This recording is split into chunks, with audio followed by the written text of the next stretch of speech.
I've been there. Welcome everyone, and right off the bat, can I just say, thank you all so much for the positive reception to the Dark Souls video and just for watching it in general. I had a lot of anxiety about how well people were gonna like it, and I think I can safely say it's been well received across the board. Though, seeing how it's been a few months, I think we're overdue for more content, and it just so happens I still have plenty left over to share. As with any big project, there's always stuff that doesn't make the final cut for a variety of reasons, either because they ended up not fitting or I just didn't have the time to talk about them as much as I wanted to. In fact, I have a list of things for us to go over right here, so we're just going to tackle these one at a time. First of all though, I want to go over some corrections and a few clarifications. First of all, I mispronounced Sif's name. I legit have heard people pronounce it as Sif before, but Sif seems to be the actual way you're supposed to say it, so my bad. Although apparently everyone agrees that this guy's name is much less clear, which I was pretty tickled by. Second, a few people said I was being overly critical of the Tomb of the Giants. Some said I could have just used the sunlight maggot to light my way through the area, and it is true you can get it before you even go to the tomb if you happen to do Lost Izalith first. Still, you have to go pretty far out of your way in Lost Izalith to get it, plus go through a significantly tougher Titanite demon statue on the way. I'd say it's pretty unlikely someone will have this on their first trip through the game. It's not exactly something you stumble across on your way there. But yes, you can obtain it early. To me though, it doesn't matter. The tomb just sucks regardless of how you light your way through it. Darkness levels in my experience are just unnecessary in the vast majority of use cases and add basically nothing to a game unless the area also has something else built in to take advantage of the darkness, like a stalker type of enemy that hounds you as you slowly progress. Again though, that leans more into a survival horror element, which, as I said, is where I think this type of environment fits best. In a game like Dark Souls, this really just throws a wrench into the game's pacing and just feels like a drag. But it's a pretty damn brief drag, all things considered, so it's much more of a momentary, well that kinda sucked feeling versus the extended soul-crushing mediocrity that is Lost Izalith. Even still, my opinion on the Tomb of the Giants remains unchanged. It still sucks, with or without the maggot. Third, and I knew this was coming the moment I mentioned it at all, some people had an issue with my stance on the difficulty debate of Dark Souls and the whole get good thing. I wasn't really gonna go in depth into this since it was really just a minor mention that led into my greater point that Dark Souls is much more than just its difficulty, but I should probably explain my point a little bit more at least. As I said, I appreciate and admire that Dark Souls is a game that doesn't hold your hand and expect you to learn the fundamentals of it on your own, or through whatever resources you have at your disposal. It is a challenging game, but it's still a game that ultimately wants you to beat it. It isn't some soul-grinding trial by fire that only the best of the best will get through. It's just built to actively punish reckless behavior and encourages you to play it slower and more methodically than the average gamer was used to at the time. My whole point in mentioning get good at all was more that it was a symptom of my greater problem with Dark Souls' reputation, rather than the whole problem itself. That being, gamers and the game media at large tending to focus only on the difficulty of it rather than everything else that made it great. The difficulty is what drew many people in, yes, but it's things like the atmosphere, the music, the characters, and the environmental storytelling that made it the gaming phenomenon that it is, and what made it so influential to this day. But it also had the opposite effect. I saw many comments on the video saying that they had never bothered with the Souls games or any of FromSoft's recent titles solely because of the hype around their difficulty, and only after going back to the series later did they realize what they missed out on. Plus, this mentality kind of ignores that despite its non-handholdy nature, Dark Souls actually gives you plenty of tools to help you through the game. Summons, messages, bloodstains to warn you where other players have died. Magic is just universally very powerful, as you saw with me using Lightning Spear, to the point that it can trivialize certain points of the game, and Great Shields just exist.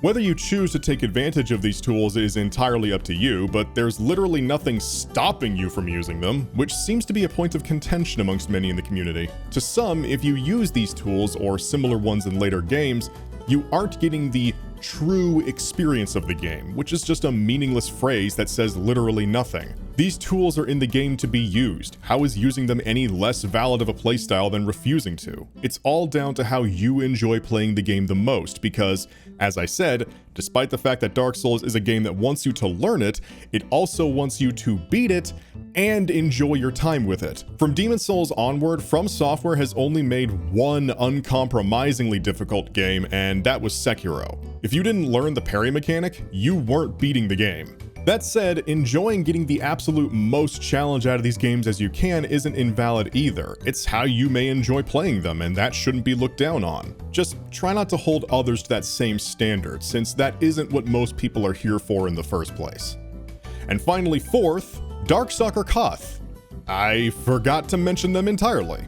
If you don't take the Lord Vessel to Framped and just immediately go kill the four kings, Kaathe will spawn in the abyss where they used to be. He actually does give you some important dialogue about how Gwyn feared the fading of the Age of Fire, resisted the course of nature, and tried to prolong the fires and thus made the world what it is now, and also allows you to join the main invasion PvP covenant, the Dark Wraiths. You never really get the impression he's a trustworthy sort though. I feel like both Framped and Kaathe are half lying to you, or at least omitting some truths to get the upper hand on the other. Or rather the upper...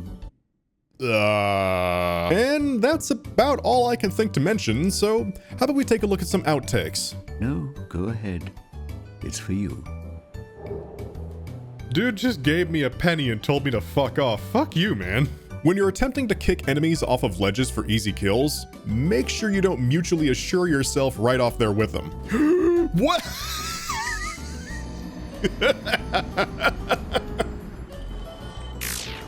I'm amazing at this game. You know, for how much people talk about Dark Souls gameplay being clunkier than its successors, it's odd I didn't devote any time to talking about it. I was going to address it, as you can see here, but I just couldn't find a good place to slip it in. What I wish I had slipped in, though, was more ragdolls. Seriously, I found so many silly ragdoll clips when looking back through my footage, and I really wanted to include them. Some of my personal favorites being... You and me, rat buddy, it's us against the world. I almost fell down there again. That would have been really embarrassing. Oh. Aww.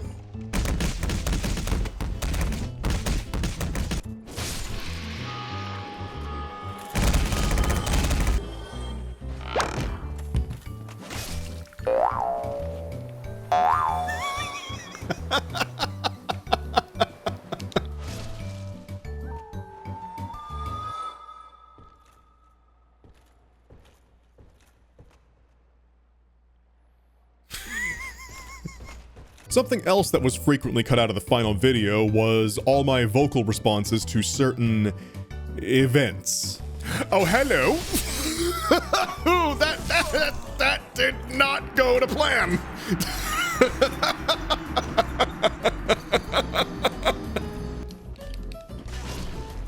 That was absolutely on purpose.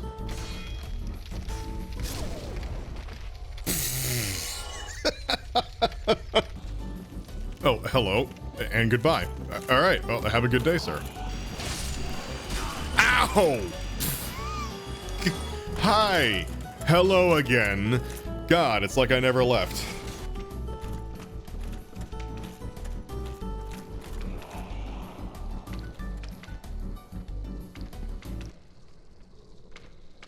What? On a small note, I was going to mention how much I just really like the Mace's moveset. It's so simple and goofy looking. You just repeatedly bop an enemy over the head with the exact same motion over and over. It's fucking great. And just because I've got a few more silly clips lying around here, here's some more in no particular order. Huh? You know for a fact that whoever designed this was just having a really shit day at work. Hello there. Nope, pardon me, wrong floor. Now, it would be comedic genius to just suddenly slip and fall here, but it would also mean that I have to do that all again, so unfortunately, I'm going to have to rob you of a perfect punchline. But don't worry, this random blood splatter will go ahead and do that for me. Maybe. There we go. Were you repelled by the Silver Knights? Ah, don't be ashamed. There's a fate of vanguards like you and I. I'll think of something. We can overcome this together. Or, and hear me out, Siegmeyer, you could just stab them directly in the penis. That seems to work pretty well for me. Nope. Nope. Just ignore me going ape on the parry button. Not important. What? Wait, did they actually get distracted by the ghost? I think they actually got distracted by the ghost. I've never seen that before. Jesus, that is so loud. Why was that so loud? What? And finally, at one point, I caught a glimpse of the true ultimate being. The prophecy is true.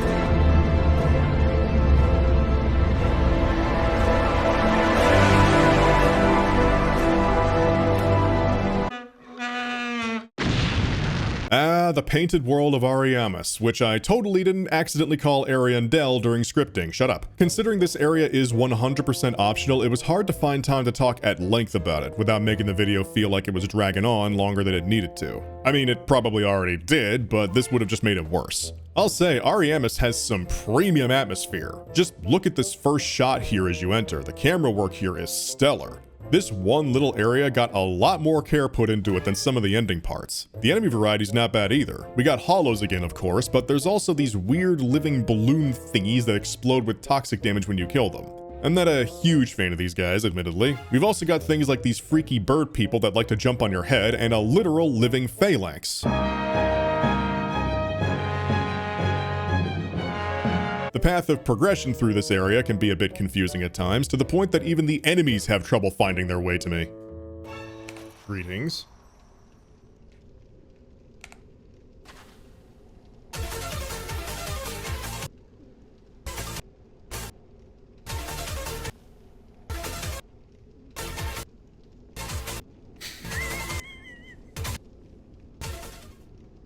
I gotta admit, I'm a fan of this one jump scare where the undead dragon starts furiously clawing its way across the bridge to you. It's a genuinely clever moment and absolutely made me jump when I first played through here. What I am not a fan of, however, is that in order to open up one of the big doors here, you have to go down into this underground area and take a wild guess as to which enemy is waiting for us in these tiny, cramped, narrow corridors with no room to dodge.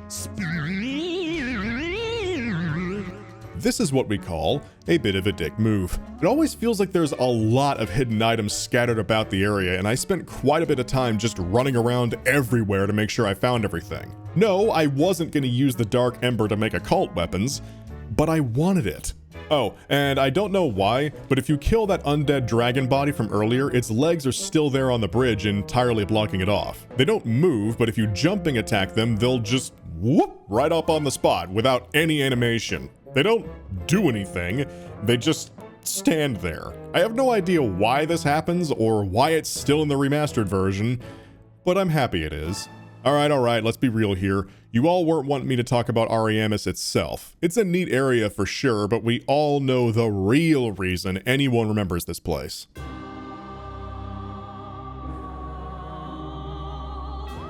I present to you the other biggest waifu to come out of Dark Souls 1. Half-breed Priscilla and her incredibly fluffy tail stands at the end of the painted world ready to throw down. Though she's one of those bosses that isn't immediately hostile and in fact asks you to just get the fuck out and leave her and everyone else here alone. If you do decide to attack her, her fight isn't all that interesting. She starts off completely invisible, which requires you to track her position with footprints in the snow. It's a neat idea for a mechanic.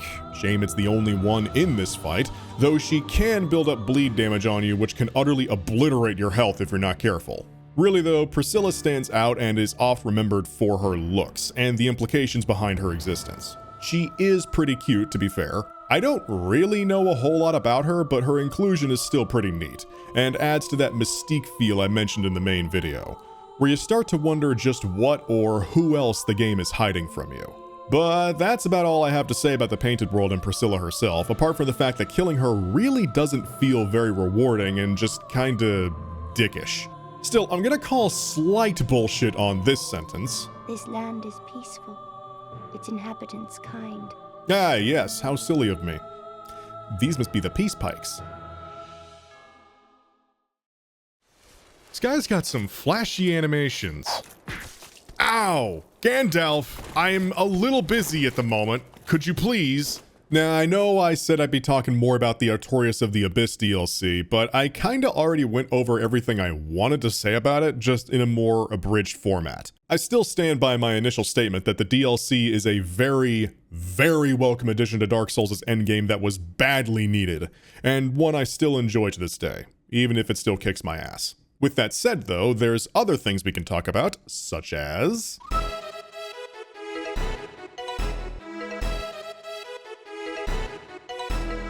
Some of you may have noticed that during my Ornstein and Smiggles segment, a lot of the fight footage was taken from me being summoned in other players' worlds. Well, during my little jaunt through Anor Londo, I needed to finish collecting sunlight medals so I could unlock Great Lightning Spear.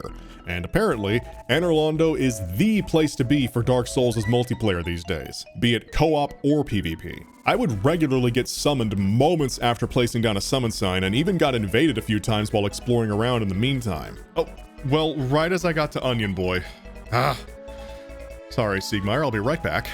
Duty calls. I even had, dare I say it, fun with a few of these fights. But the real fun for me was in storming Anor Londo with several new buddies, and even seeing a few familiar faces each run. This is what I really miss about the early days of Dark Souls, everyone being around the same point as each other and actively sharing their adventures together just for the fun of it. It really made the game feel like that communal journey I talked about, and made it all feel a bit less lonely. Which you could argue goes against the whole point of Dark Souls, but we'd be here all day if we started debating that. Instead... I'm glad that we understand each other. Jesus, what was that movement? Ornstein! Hi, Smo! Okay, I now have Smo caught up on the pillar. He does not seem to realize that he cannot get around it. Good. Excellent. This is perfect. I kinda admittedly steal this Ornstein kill here, but it's okay. Karma hits me directly afterward. I'll talk about having egg on your face. Froggy the Third.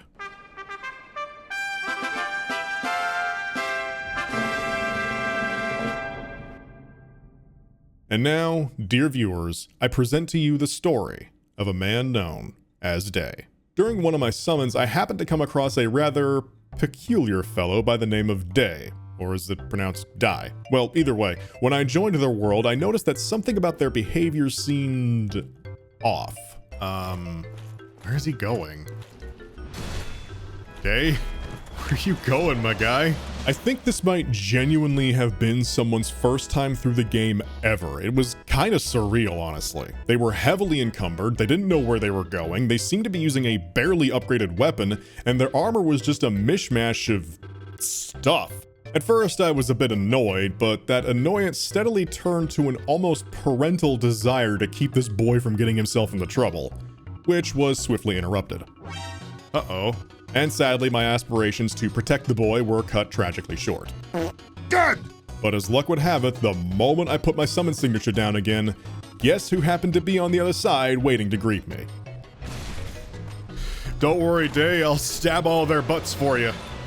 Let's just get going, quick. At this point, I made it my sole mission to guard this precious boy and get him through the Ornstein and Smrr fight. The co-op run essentially became an escort quest. It would physically hurt me to watch Day wander off in the wrong direction, knowing that at any moment he could be invaded again. Oh, Day. Oh no, oh sweetheart, oh no. After herding him past the giant guardians and up to the boss door, he summoned one more helper, and the fight began. Let's get Day a new spear, why don't we? I don't think Ornstein's spear is even that good, but you know what? He'll think it's cool, and that's all that matters. The entire fight, I felt like I had one eye constantly on Day, and felt a rush of maternal panic and rage every single time he got himself into trouble. Oh, Day, back off and heal. Back off and... Ow, now I need to back off and heal. Back off and heal, Day. Oh no, no. Ornstein, you leave my friend, you leave my little buddy alone. This is my child. Leave my child alone. Finally, through perseverance, the fight was won, and Day continued on his way to parts unknown. I sometimes wonder where he is now, how his run ultimately went, if he ever made it to the kiln, and what other magical adventures he got up to on his way there. It's a mystery that will stick with me for the rest of my days. I'll always remember you, Day, you silly, wonderful person, and best of luck wherever the winds take you next. And finally, before we end this segment and move on to the last, I have one more story to share. I call it Tyrael and the Dried Finger. You know what's funny? In the main video, I said we'd be getting back to what the Dried Finger was sometime later, and then I never did. I legitimately forgot to bring it up again during scripting, and by the time I realized it, it was already so far along in production, I just decided to get to it in the extras video. What's even funnier though is the fact that literally nobody in the comments seemed to notice. That chair knows what it did. That was a table. Shut up. Anyway, during my summons, I got paired up with another warrior of sunlight by the name of Tyrael, and a short while later, we met once again in his world. And it was honestly a pretty cool moment. We both knew we could handle ourselves, and it honestly feels great when you have a co-op partner that you can trust at your side. But that's not what made this run so memorable. To finally explain what the Dried Finger does, it resets your internal invasion timer, so you can get invaded much more frequently. And in the remastered version, it also allows you to summon and get invaded by an additional phantom at a time, bringing the total max players in a single world to 6. Yes, the Dried Finger, as it turns out, was in the original, I just forgot about it. So when we arrived at the boss door and Tyrael used the Dried Finger, we not only summoned a third player phantom, but almost immediately were invaded by 2 players at nearly the exact same time. But I think they quickly realized their position upon seeing us. Oh my god, this may be bad. Yeah, let's just go. So with the 2 invaders thoroughly dissuaded, we entered the boss door, and what followed was absolute mayhem. Oh my god, everyone's dogpiling on the fat man, poor guy. I had no idea just how much of a difference a third phantom would make in the fight, but oh my god, did it ever. Ornstein and Smaug got a lot more health, of course, but the poor guys were utterly swarmed to death like we were a horde of angry bees. And during the last phase, there were so many spells and particle effects being flung that it felt like being in the middle of a raid boss in an MMO. So many particle effects. Finally, Tyrael landed the killing blow, and I left with my final sunlight medal. But not before he gave me one more thing to remember him by. That was fucking wonderful. Thank you, Tyrael. Thank you for that. Shine on, fellow sun bro. Why do you have a box on your head? Oh my god, Tyrael, you fucking legend. I love you. Thank you, Tyrael, you crazy bastard. That was fucking hilarious, and I hope you're doing good. Praise the sun, my fellow sun bro. Okay, so with all of that done, I think it's time we address one final elephant in the room. Why did this video take me so long to do? After all, at the end of my Subnautica Below Zero series, I only said I was done making gameplay stuff until at least the end of the year. So what happened? Well, truth be told, it was a lot of things.